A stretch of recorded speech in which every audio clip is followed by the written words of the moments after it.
Welcome to Gotta Be Real Movie Reviews with Thommi and Jules. And right now, we're doing Cheaper by the Dozen, another remake. I gotta tell you, I like the old version. I like this one too, but I liked it with Steve Martin in it. Yeah.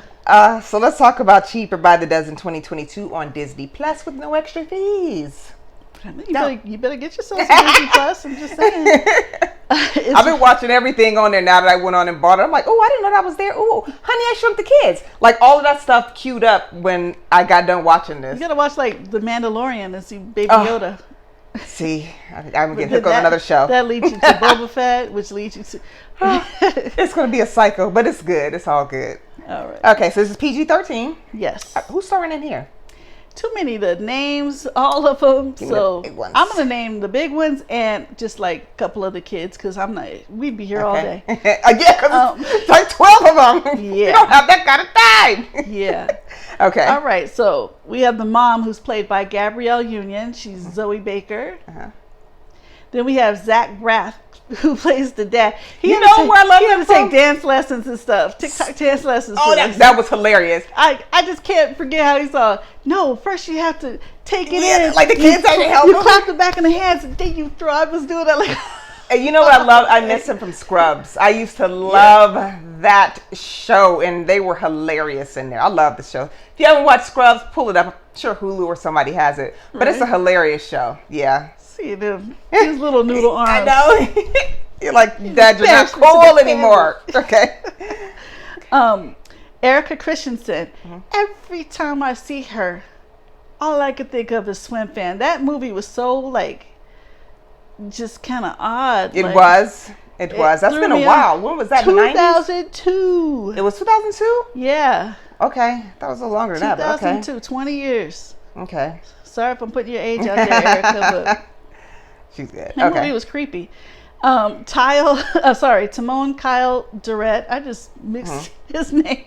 I'm sorry, sir. Durrett. That's Dom Clayton. You can see him in Queen Sugar playing a professional basketball player. He plays. His name is Davis in Queen Sugar.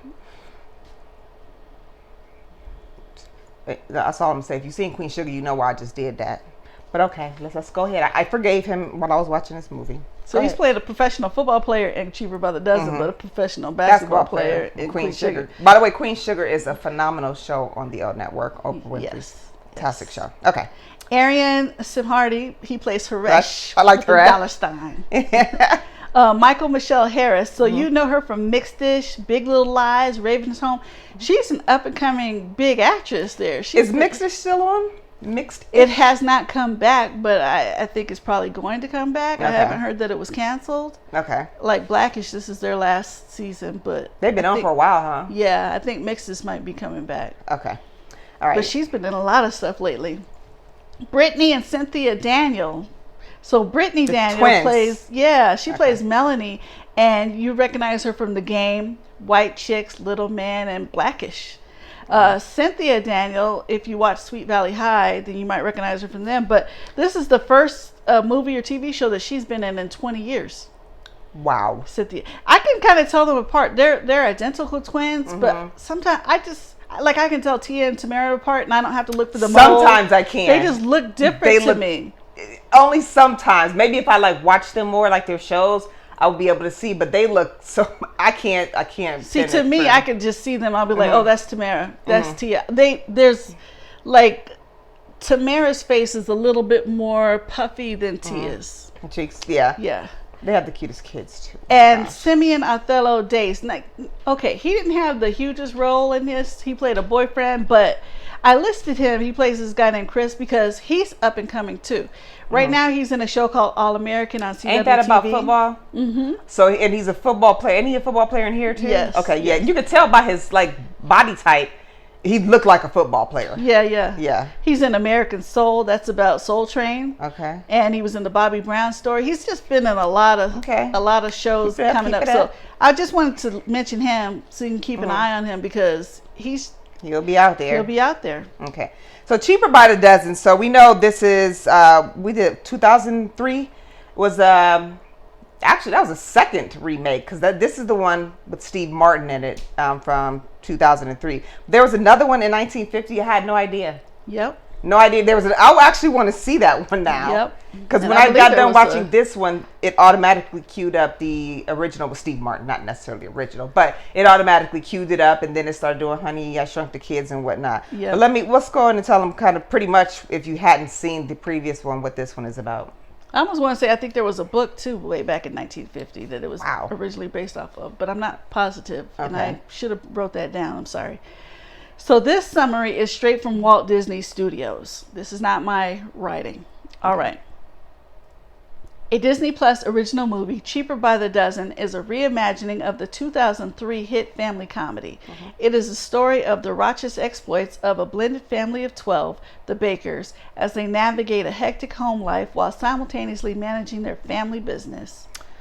Whew! Okay, so because I didn't tell Jules that I was watching the older one. But in this one, she didn't give birth to actually 12 children. Like I said, they came in blended, kind of like the Brady Bunch, came in blended. One kid they got, comes in their house is his nephew that he's trying to help. They adopted their friends because they were the godparents. Their friends passed away in a car accident, so they adopted their son. So it's big, and the whole family is just so racially diverse. It's just so pretty, and it's just so cute.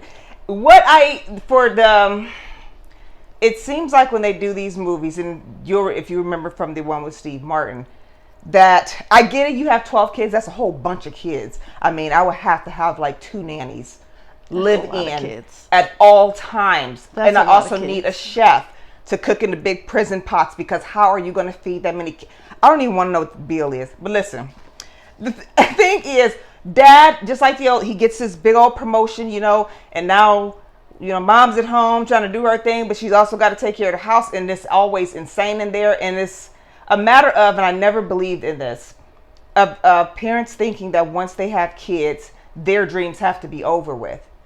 I know with 12 kids, I get it. It will be hard to manage, but you're not just a mom or just a dad. You can also be that football coach you wanted to, or the painter. You don't have to give all that up, and that's what I feel like these movies do. They wrap it up. They wrap it up real nice, and it makes sense. That's great for your family, but you don't have to give it up. I don't see that happening in this movie. I mean, they own a bakery. They're called the Bakers. They make breakfast for all the time, breakfast, lunch, and dinner.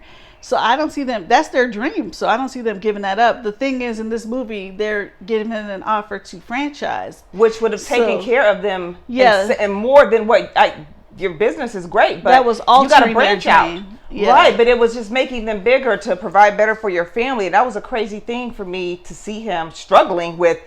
I'm trying to be here for my wife and kids, but I'm also trying to get us up off the ground. We can move. But it was also turning away from what his original dream was, because he wants to just make breakfast. And they start talking about, can you make soup? And he's like, I don't make soup. There's no soup for breakfast. I make breakfast. But in the end, all of that's something that could have been worked out. But it's just a matter of, I don't think you have to give up your dreams just because you have children. That's for all of you. That's for all of you. Mom's happy, dad's happy, the kids are happy. You can still be more. You don't have to. Sometimes you kind of have to. I kind of gave up mine. Really? But why though? You only had one child, so why did you give up your dream? My dream was to become like an actress or a celebrity. So I couldn't just go to LA with my child and no money and be living on the streets with all the other homeless people. Well, that's when you find friends in LA that you guys can help each other out. That's what most people do. Like the people I know that moved to LA, they had to go or meet up with other people, like 3 other people they knew there. And maybe they had to do some couch surfing for a while, but I didn't know anybody there. And I'd have had a couch search with the baby. So I just took I need to get a job route and take care of my son. So, but I wish I'd known you then, because I could have helped you. You didn't have to give it up. You know what? It's okay. Now you could do it now. I raised a great young man. Yes, you did. Yes, you did. He's very responsible. So respectful. We're very close. He's respectful. He doesn't do drugs. He doesn't drink. He's an excellent son. I wouldn't trade it for the world. And now I have chances. And you know this. Yeah. I've been an extra in like commercial, or not commercial, but TV show and things like that. No, actually, I'm trying to pour her, because I know like the industry would love her looks, and I'm like, come in here. He tries too. He's like, do it, Mom, do it. He's very supportive as well. So. So, but this is really cute. Like we said, the entire family is multiracial. Then I love the part where his nephew comes in, who is the total weirdie. He's the total black sheep of the family, and they picked the perfect character for this. His whole attitude and demeanor. They even bring him in, and the kids are like, "No, we love you," and this and that. So I'm like, there's somebody represented in every part of this family. They have a girl in a wheelchair, a daughter in a wheelchair. Yes, I love that. And there's a point in here where they're going to touch on stereotypes, where one of the ladies thought, GottaBeReel Union, who was the wife, they moved into this nice neighborhood. Oh, you must be the nanny for all these kids. That topic gets touched on because... But wait, so the movie first starts, okay? You're panning in, you're coming off of like the intro, and you're panning into the house, and you see in the window, there's a Black Lives Matter sign. I said, oh... I didn't see that on the okay. I saw it right off the bat, like before any talking, we're just how it's coming in on this house because you hear the kids. He caught a lot.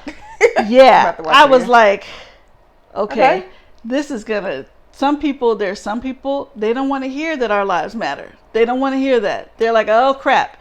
And then it came up in here. It comes up in here. It was more than Are once. you the nanny? She's like, no, those are my children. I birthed from my own womb. And here's my husband. Yeah. And it's this one little nasty lady that you won't like. They move into the big house, and the first 30 seconds, here comes the security guard straight up to GottaBeReel Union, the black woman.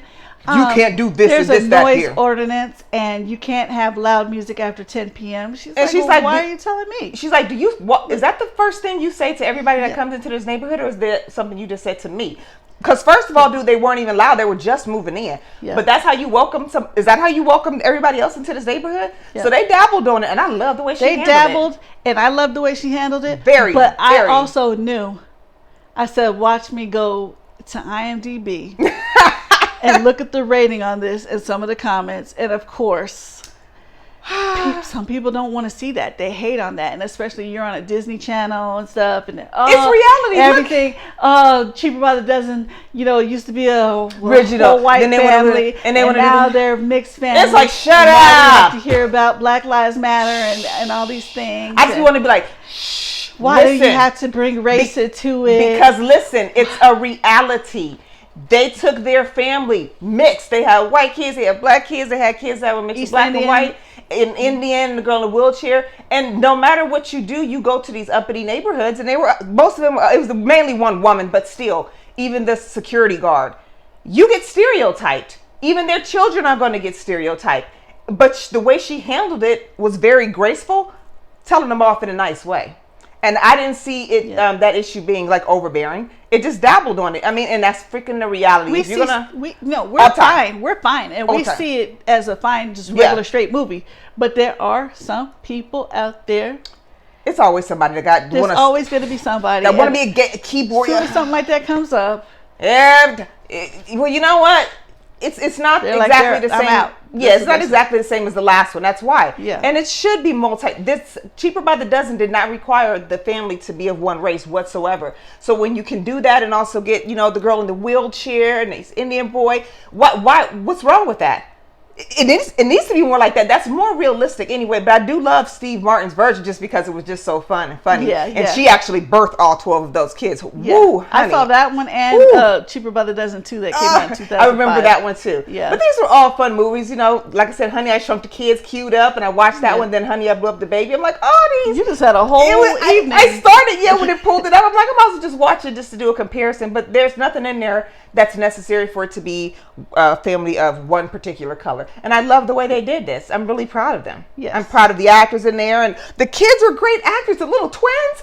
I'm like, these kids are really good. You had Brittany and Cynthia Daniel who played twins in this, and then you had 2 sets of twins in the family, but only one set is real twins.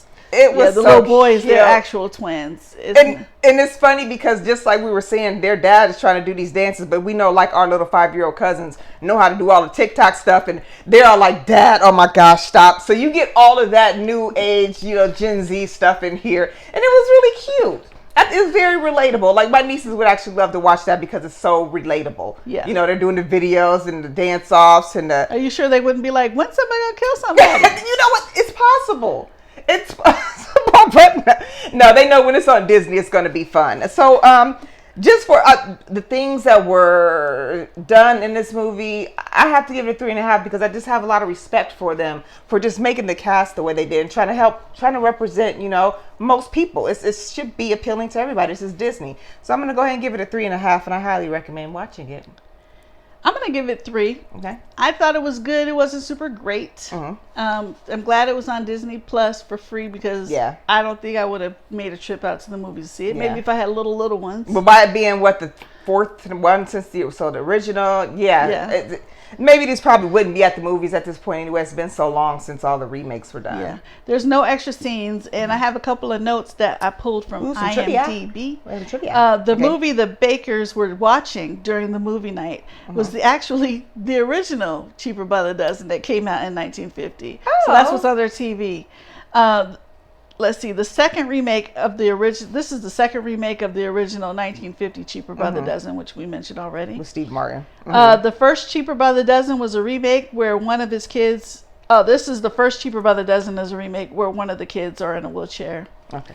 See, I like all that. I like when we have deaf actors and actresses. We're getting a lot more of that. I am so vocal about representation. Yeah. And I gotta love it, and I respect it, and I hope the haters or the whatever they want to call themselves, if they have an issue with it. Some of those people won't even say that that's the reason why that they hate it. Yeah, they'll find something else. They try to say it in a roundabout way. Some came out and said it, but some will try to. But you know what? Forget that. This is 2022. And we're not backing up. We're not taking steps back anymore. This is how it is. If you don't like it, don't look. But it's not. We're not backing up here. We're not backing up here, buddies. We got some more coming, okay? So here you go. That's all I got to say. But watch it.